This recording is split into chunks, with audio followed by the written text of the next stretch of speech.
We're currently 4 weeks into Ukraine's counteroffensive, and things are heating up as Ukraine starts reclaiming territories.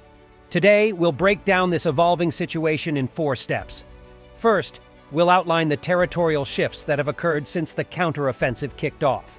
Then we'll explore 3 interpretations: the case for Ukrainian failure, the potential for Ukrainian success, and a cautionary reminder that it's too early to call the game. But before we dive in, hey, Info Warriors, drop your funniest on-topic comments and memes below. Keeping up with the Russia-Ukraine conflict? Hit like and subscribe.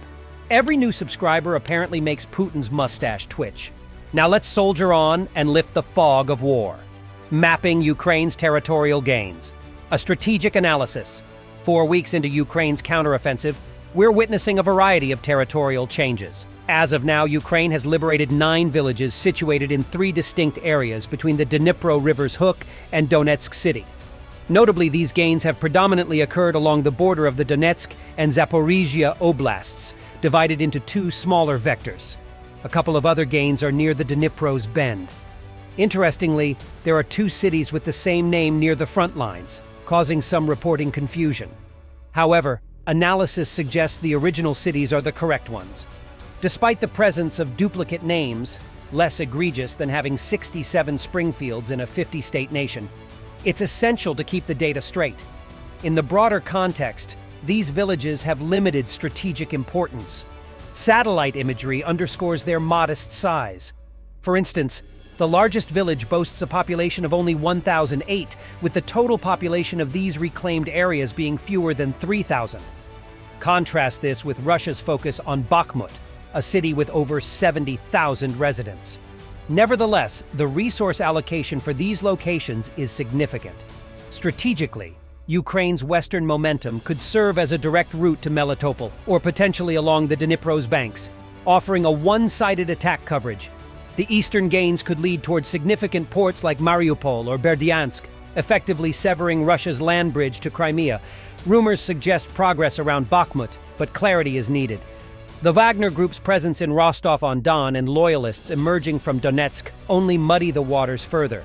There's evidence that Ukraine might have secured a beachhead south of the Dnipro, opposite Kherson City, despite Kakhovka Dam challenges. This appears feasible as Russia's defensive moves may have drawn forces away, but further verification is essential. In conclusion, while land gains offer a narrative, they can't be viewed in isolation. The resources spent are equally crucial, and the cost lines on strategic maps aren't just for show. This analysis leads us to our first interpretation, that Ukraine's counteroffensive may have failed in achieving significant objectives. Questioning the narrative. Has Ukraine's counteroffensive failed? As Ukraine's counteroffensive unfolds, a whirlwind of narratives is muddying the waters. On June 9th, Russia acknowledged the counteroffensive, but immediately labeled it as ineffective. Media reports claim Ukraine has lost a significant number of its 109 Bradley fighting vehicles, along with other equipment and personnel. However, the fog of war clouds the accuracy of these assertions. Even insiders might be grappling with the situation's complexity. To evaluate the counteroffensive's effectiveness, understanding the broader geopolitical context is crucial.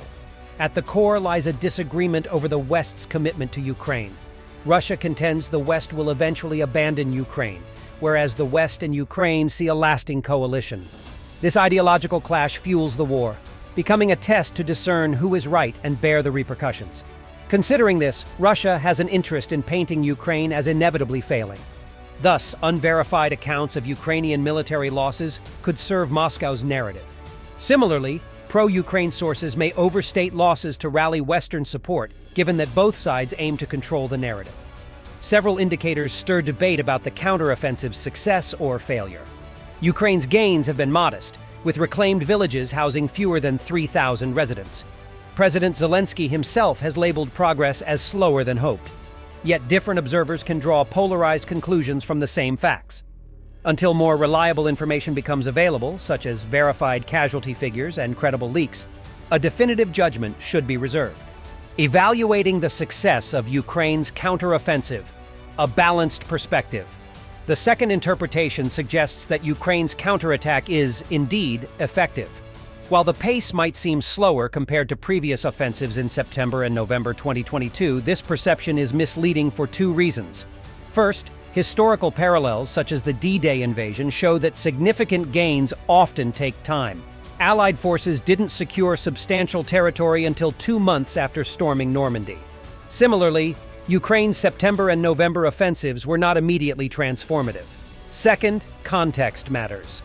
Ukraine's initial focus on retaking Kherson in the summer of 2022 was more of a fixing attack. The primary counteroffensive shifted northeast, designed to hamper Russian logistics before making a meaningful push in Kherson. Given Russia's potential manpower shortages, breaking through defensive lines can tip the scales. Russia's situation could be further compromised due to internal issues, like Prigozhin's mutiny, where most Wagner troops declined contracts from Russia's Ministry of Defense. This interpretation argues that Ukraine's counteroffensive is progressing at a realistic pace.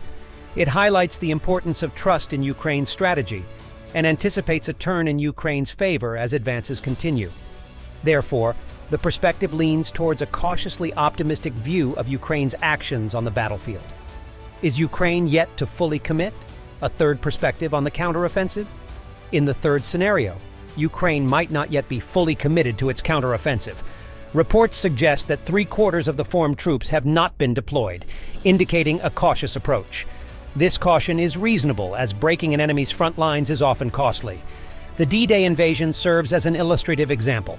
While successful, the Allies suffered significant casualties and losses.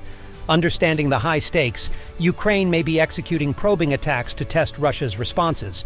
This measured approach allows Ukraine to assess its options carefully. Although the slow pace might raise skepticism in the West, Ukraine must balance the urgency for gains against the potential for disaster. The advent of high-speed internet, smartphones, and drone cameras has contributed to the public's instant gratification demand. However, the realities of war demand time and patience. In conclusion, the best course of action is to allow Ukraine the necessary space to navigate the complexities of war. External pressure should not rush them into premature or ill-planned actions. Therefore, this perspective advocates for patience and understanding as Ukraine develops its strategy. Hope you found this video informative and engaging. I'd greatly appreciate it if you could give it a thumbs up, share it with others who might find it interesting, and subscribe to my channel for more content like this. Your support means a lot to me. Stay tuned for the next video, and until then, take care.